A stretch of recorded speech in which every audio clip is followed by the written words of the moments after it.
తెలంగాణ హైకోర్టులో యాంకర్ శ్యామలకి ఊరట కలిగింది. బెట్టింగ్ యాప్ ప్రమోషన్ కేసులో శ్యామలను అరెస్ట్ చేయవద్దని కోర్టు పోలీసుల్ని ఆదేశించింది. సోమవారం నాడు పోలీసుల విచారణకు శ్యామల హాజరు కావాలని కోర్టు తీర్పు ఇచ్చింది.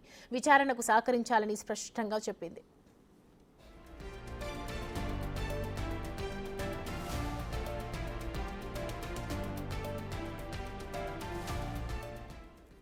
ప్రజాప్రతినిధులపై ఉన్న కేసుల విచారణ పురోగతి తెలంగాణ హైకోర్టులో విచారణ జరిగింది. సుప్రీంకోర్టు ఆదేశాల మేరకు సుమోటోగా స్పెషల్ కోర్టు విచారణ చేస్తోంది. హరిరామ జోగయ్య దాఖలు చేసిన ప్రయోజన వాద్యాన్ని కలిపి విచారణ చేస్తోంది.